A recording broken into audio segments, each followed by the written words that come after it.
Hi, my name is Davey Beattie. This is Sheep School. In today's video, I'm going to share my experiences with finishing lambs in a shed on quite a bit of meal. Not convinced it's the most profitable job with the price of meal, concentrates, whatever you want to call them. We're going to have a look at it, check out what the daily live weight gain is. I'm out of grass is basically the gist of it. That's why they're in the shed. I had two options. One was sell them earlier as stores. I took a gamble hoping that the price will go up in the factories. So I'd run them into the shed, finish them on meal and get the big dollar. So we're going to run them through the scales now, see what the daily live weight gain is and work out if I'm actually making money on them. All right.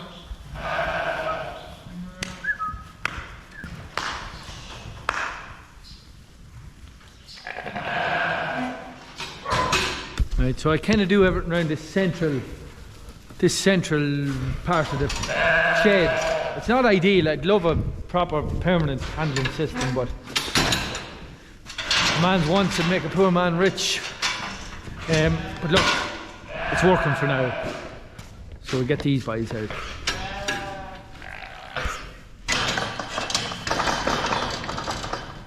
All right. All right. All right. All right. Shh. Shh. Shh. Shh. All right. So we get these boys into the scales now. So we just get a look and see what weight gain these boys are doing into the scales now. So if I switch on my two systems here. So we're zeroed there now. It's Bluetooth connected on my reader. Right, I need to start a new session, and that'll give me my weights for any weight gains that I have. All right. Get my EID reader on. So the reader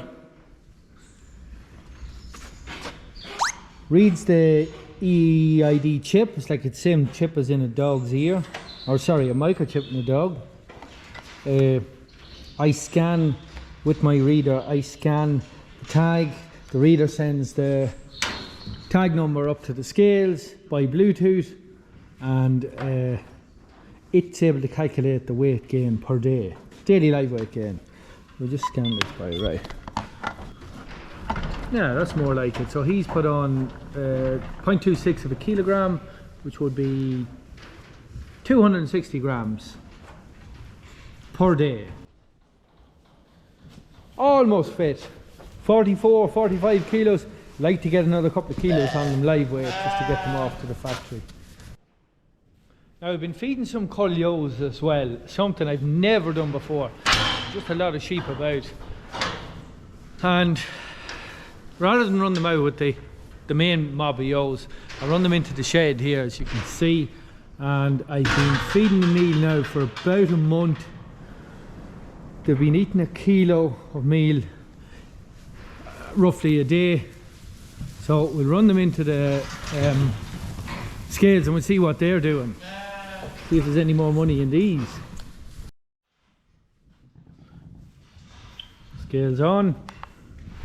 Reader on. Come on, sheep. Come on, sheep. She was pretty thin now. She was very thin. Now, she's still not that fat, but look. Let's see what she's gained. Come on, here we go. Oh, she's heavy.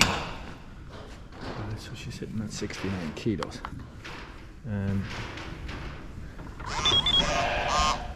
So she's put on 200 grams a day. So you'll see when I scan her, I can show you this again, but when I scan her ear tag, I had her marked as a cull. It gives me an alert, cull age. She's pretty old. I think she's 2015 sheep, so she's pretty old. Sheep in. Come on. Come on, girls. Come on. There we go. Get one more in. Come on. Lovely. Alright. Another tin lady. She's a lot better than she was. I don't think they actually like them that fat in the factory. Come on, in you go.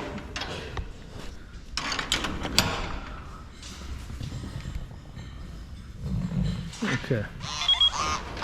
So she has put on 260 grams a day. Okay, not bad. Come on. Come on. Come on.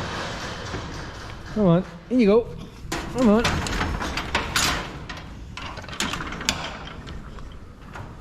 As you can see, they're not that very heavy of a sheep. They're averaging about 65 kilos.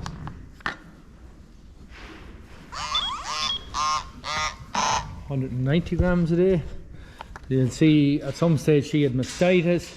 I set an alert on my reader. Every time I scan her, she comes up on my reader as a call, mastitis call. So it's just a great way of making sure you get them out of the flock. You don't want to be breeding from them again. So she has put on 250 grams a day, eating a kilo of meal. So that's the live weight daily gain. We'll have to work out to see if there's any money in this. I'm not convinced. So here's a sheep was kept on for breeding. It's a great example of why a sheep's mouth must be correct. So this sheep, she was with the main batch of yo lambs I had retained for breeding, and something I never really have a problem with is mouths, what they call forward or back, where the teeth don't meet the palate. I'll give you a look here. So this sheep is extremely back, her teeth, her lower jaw is way too far back. It's just a defect in her breeding of some description. It's the first time I've noticed it. It's the first time I've ever seen it, but if you actually look at her lower jaw, you can see how much, hang on, steady, you can see how much shorter her lower jaw is compared to her nose. This is what a normal sheep should look like. Her top lip and her bottom lip should be pretty in line. Now, I should have really copped it, but she wasn't really doing a good drive, so let's see if I can get a look in her mouth. So if you look in here, see how far back her teeth are? They're very far back. Teeth are so far back, in fact, she can't actually efficiently nip the grass with her teeth on her top pad. So that's why she could never really thrive properly. So she was always that little bit thin, so she's not fit for breeding because just her mouth isn't right. So I run her in with these batch of ewes. She's put on a nice little bit of flesh now.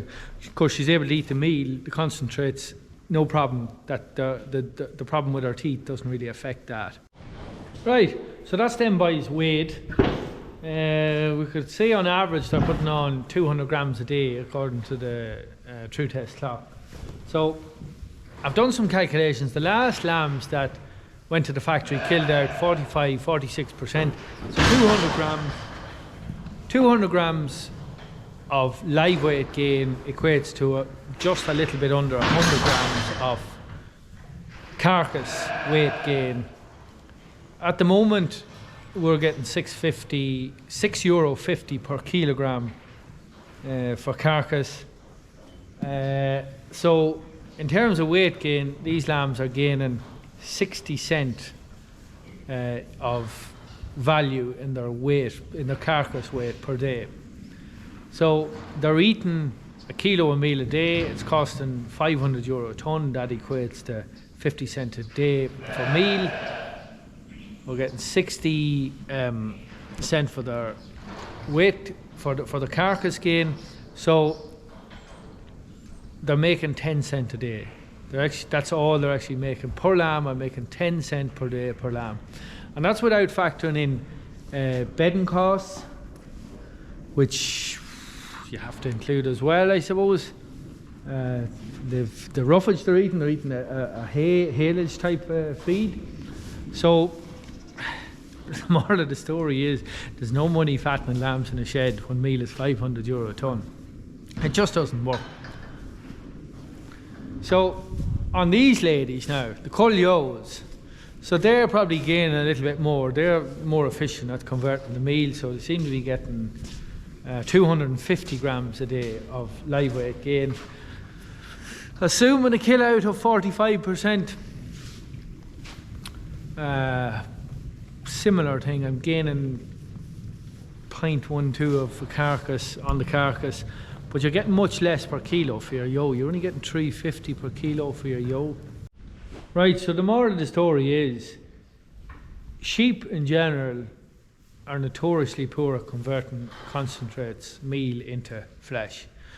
Compared to a chicken or a pig, they have much better food conversion ratios. The figures don't add up. When meal is as expensive as it is, it doesn't add up. So moving forward, I think they're going to have to go to Goa stores. It really is unsustainable keeping these boys in a shed to feed them. So there's just one other thing I'd like to show you. I had a ram lamb I had retained for breeding, and he managed to jump out of the race and he caught his leg on the top bar, as can happen. He broke his leg. It was pretty nasty. So this is him here. He's actually due, he's had his bandage on now for 6 weeks. He's due to get his bandage off. So I'm going to let you have a look at it. He's a nice sheep. He's lost a bit of condition now, but he's pretty lively now. So I'm going to tumble him upside down, take off his bandage. I'll let you have a look and see how his leg has repaired. He had a nasty break. His leg was bent completely over. So I'll see if I can find a picture of that. I'll include it here.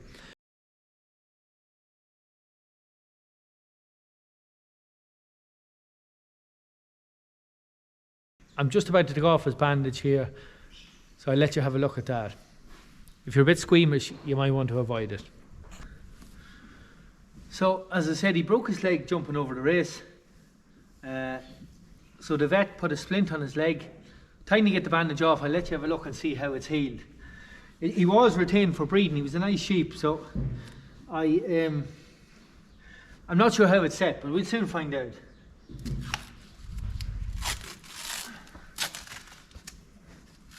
He's had the splint on now for almost 6 weeks.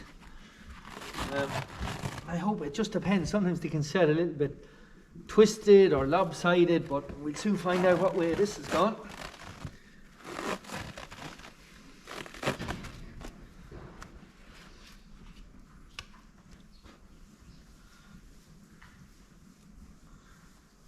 That doesn't look good.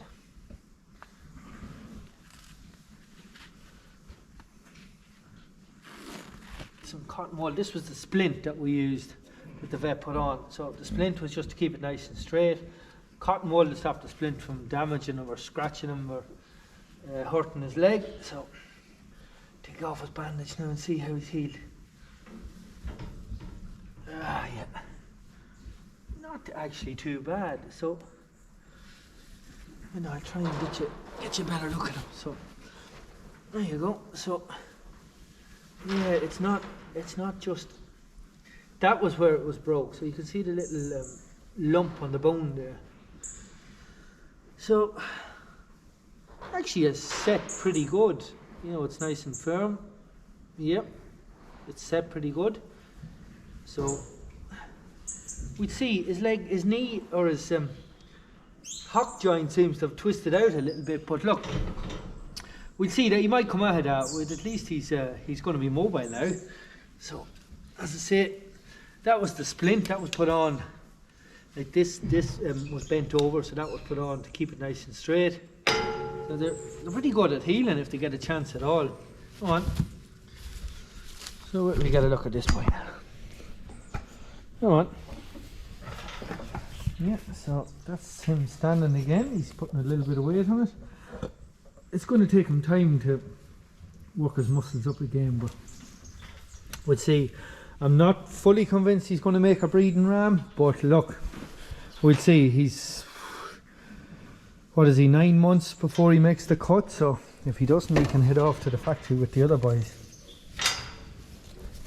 So that's it for today, folks. I hope you liked the video. If you did, please consider liking and subscribing.